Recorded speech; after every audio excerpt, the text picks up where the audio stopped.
हाँ आ गया था। हाँ हाँ, तो ये देखिए ये क्या है, जमीन है, यहाँ पर क्या है, जमीन है, यहाँ पर सूर्य है। अब सूर्य है तो इसका छाया कहीं ना कहीं जाकर के बनेगा।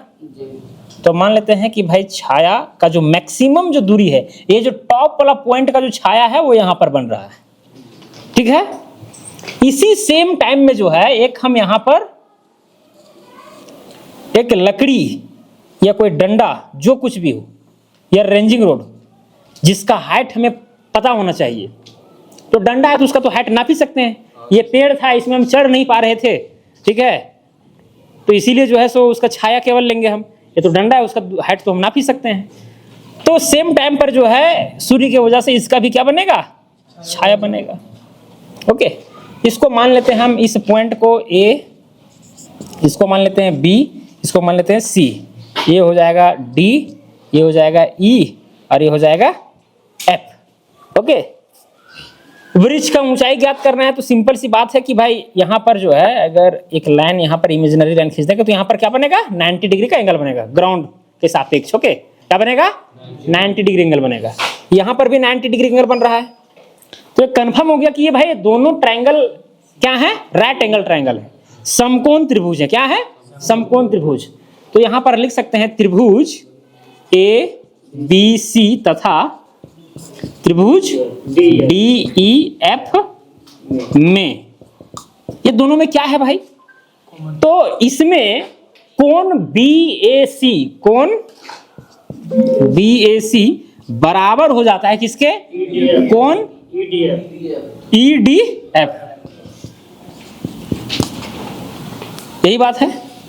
साथ में ये वाला जो एंगल है, ये वाला एंगल और ये वाला एंगल बराबर हो जाएगा, क्योंकि भाई सेम टाइम में, ठीक है, जो सूर्य का ये जो आ रहा है प्रकाश, जो किरणें जो आ रही है, ठीक है, एकदम लगभग पैरेलल ही होती है। ऐसे भी यहाँ भी और यहाँ पर भी देख रहे ना जी, पैरेलल है ना, ये वाला और ये वाला, सही में आ रहा है मामला।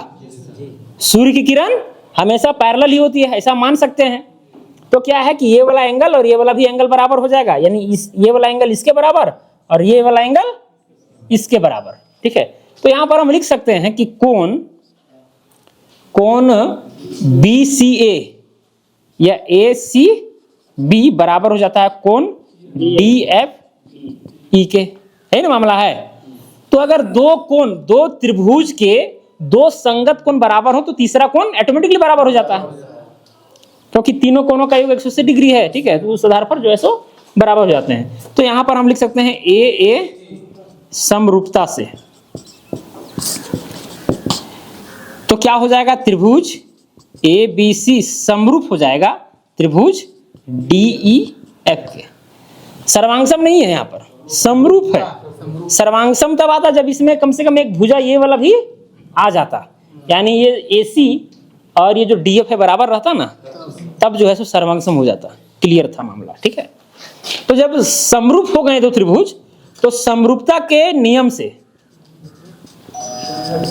समरूपता के नियम से, अब समरूपता के नियम से क्या होगा, ये जो ए बी है, ए बी संगत भुजाओं का जो अनुपात है वो क्या होता है, बराबर होता है। तो इसका ए बी बट्टा में, अनुपात मतलब क्या होता है, बटा, ठीक है, डिवाइड डी डी ई बराबर हो जाएगा किसके, ए सी डी एफ। तो हमको निकालना क्या है, ए बी ही चाहिए ना भाई। तो ए बी बराबर में क्या हो जाएगा, ए सी बटा डी एफ और इनटू में डी ई।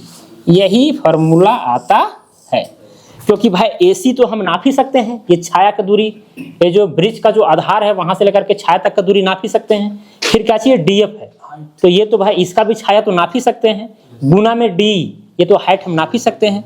तो तीन चीज मेरा नोन है और एक चीज मेरा क्या था, अननोन था। तो कोई भी इक्वेशन हो, अगर चार वेरिएबल है, यहाँ पर चार वेरिएबल है ना जी, तीन वेरिएबल अगर पता, चौथा का ऑटोमेटिकली हम निकाल सकते हैं। सिंपल सी फंडा है।